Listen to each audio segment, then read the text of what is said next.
El gato negro. No espero ni pido que alguien crea en el extraño aunque simple relato que me dispongo a escribir. Loco estaría si lo esperara, cuando mis sentidos rechazan su propia evidencia.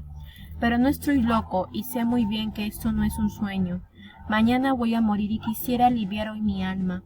Mi propósito inmediato consiste en poner de manifiesto simple, sucintamente y sin comentarios, una serie de episodios domésticos. Las consecuencias de esos episodios me han aterrorizado, me han torturado y por fin me han destruido. Pero no intentaré explicarlos. Si para mí han sido horribles, para otros resultarán menos espantosos que barrocos. Más adelante tal vez aparecerá alguien cuya inteligencia reduzca mis fantasmas a lugares comunes.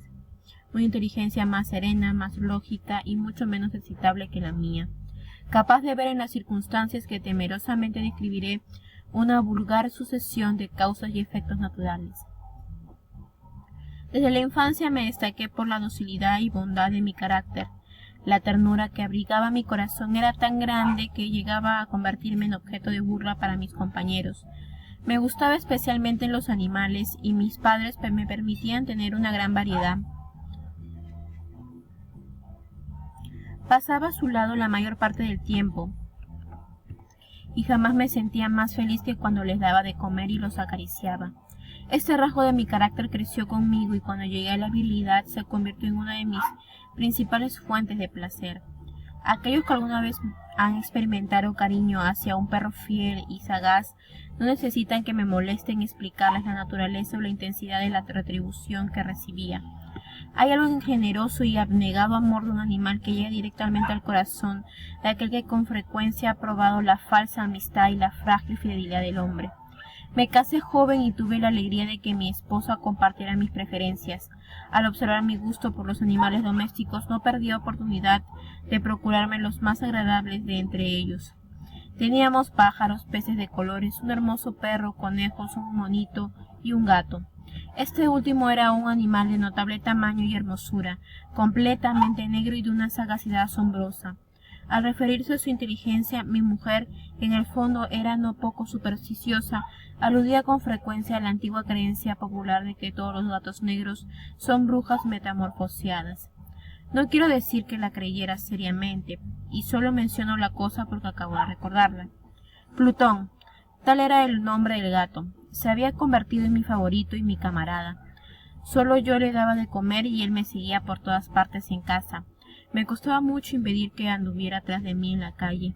Nuestra amistad duró así varios años, en el curso de los cuales, enrojezco al confesarlo, mi temperamento y mi carácter se alteraron radicalmente por culpa del demonio. Intemperancia. Día a día me fui volviendo más melancólico, irritable e indiferente hacia los sentimientos ajenos. Llegué incluso a hablar descomedidamente a mi mujer y terminé por infligirle violencias personales. Mis favoritos, claro está, sintieron igualmente el cambio de mi carácter. No solo los descuidaba, sino que llegué a hacerles daño. Hacia Plutón, sin embargo, conservé suficiente consideración como para abstenerme de maltratarlo, cosa que hacía con los conejos, el mono y hasta el perro, cuando por casualidad o movidos por el afecto se cruzaban en mi camino. Mi enfermedad, empero, se agravaba, pues ¿qué enfermedad es comparable al alcohol? Y finalmente el mismo Plutón, que ya estaba viejo y por tanto algo enojadizo, empezó a sufrir las consecuencias de mi mal humor. Una noche en que volví a casa completamente embriagado después de una de mis correrías por la ciudad, me pareció que el gato evitaba mi presencia.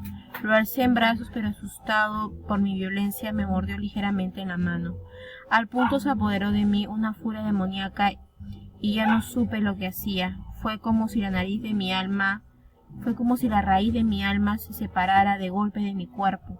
Una maldad más que diabólica, alimentada por la ginebra, estremeció cada fibra de mi ser. Sacando del bolsillo del chaleco un cortaplumas, lo abrí mientras sujetaba al pobre animal por el pescuezo y deliberadamente le hice saltar un ojo. Enrojezco, me abrazo, tiemblo mientras escribo tan condenable atrocidad. Cuando la razón retornó con la mañana, cuando hube disipado en el sueño los vapores de la orgía nocturna, sentí que el horror se mezclaba con el remordimiento ante el crimen cometido. Pero mi sentimiento era débil y ambiguo, no alcanzaba a interesar al alma. Una vez más me hundí en los excesos y muy pronto ahogué en vino los recuerdos de lo sucedido. El gato, entre tanto, mejoraba poco a poco. Cierto que la órbita donde faltaba el ojo presentaba un horrible aspecto, pero el animal no parecía sufrir ya. Se paseaba como de costumbre por la casa, aunque como es de imaginar huía aterrorizado al verme. Me quedaba aún bastante de mi antigua manera de ser para sentirme agraviado por la evidente antipatía de un animal que alguna vez me había querido tanto. Pero ese sentimiento no tardó en ceder paso a la irritación, y entonces para mi caída final e irrevocable se presentó el espíritu de la perversidad. La filosofía no tiene en cuenta a este espíritu, y sin embargo tan seguro estoy de que mi alma existe como de que la perversidad es uno de los impulsos primordiales del corazón humano, una de las facultades primarias indivisibles, uno de esos sentimientos que dirigen el carácter del hombre. ¿Quién no se ha sorprendido a sí mismo 100 veces en momentos en que cometió una acción tonta o malvada por la simple razón de que no debía cometerla? ¿No hay en nosotros una tendencia permanente que enfrenta descaradamente el buen sentido, una tendencia a transgredir lo que constituye la ley por el solo hecho de serlo? Este espíritu de perversidad se presentó, como he dicho, en mi caída final, y el insondable anhelo que tenía mi alma de vejarse a sí misma, de violentar su propia naturaleza, de hacer mal por el mal mismo, me incitó a continuar y finalmente a consumar el suplicio que había infligido a la inocente bestia. Una mañana, obrando a sangre fría, le pasé un lazo por el pescuezo y lo ahorqué en la rama de un árbol.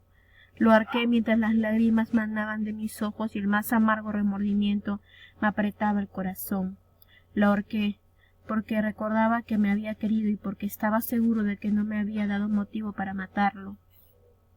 Lo ahorqué porque sabía que al hacerlo cometía un pecado mortal que comprometería mi alma hasta llevarla, si ello fuera posible, más allá del alcance de la infinita misericordia del Dios más misericordioso y más terrible.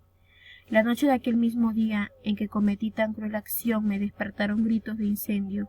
Las cortinas de mi cama eran una llama viva y toda la casa estaba ardiendo.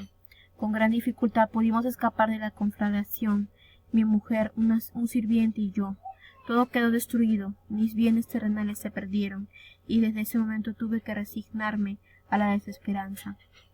No incurriré en la debilidad de establecer una relación de causa y efecto entre el desastre y mi criminal acción, pero estoy detallando una cadena de hechos y no quiero dejar ningún eslabón incompleto. Al día siguiente del incendio acudí a visitar las ruinas. Salvo una, las paredes se habían desplomado. La que quedaba en pie era un tabique divisorio de poco espesor, situado en el centro de la casa y contra el cual se apoyaba antes la cabecera de mi lecho. El enlucido había quedado a salvo de la acción del fuego, cosa que atribuía a su reciente aplicación. Una densa muchedumbre habíase reunido frente a la pared y varias personas parecían examinar parte de la misma con gran atención y detalle. Las palabras extraño, curioso y otras similares excitaron mi curiosidad. Al aproximarme vi que en la blanca superficie, grabada como un bajorrelieve, aparecía la imagen de un gigantesco gato. El contorno tenía una nitidez verdaderamente maravillosa. Había una soga alrededor del pescuezo del animal. Al descubrir esta aparición, ya que no podía considerarla otra cosa, me sentí dominado por el asombro y el terror. Pero la reflexión vino luego en mi ayuda. Recordé que había ahorcado al gato en un jardín contiguo a la casa. Al producirse la alarma del incendio, la multitud había invadido inmediatamente el jardín. Alguien debió de cortar la soga y tirar al gato en mi habitación por la ventana abierta.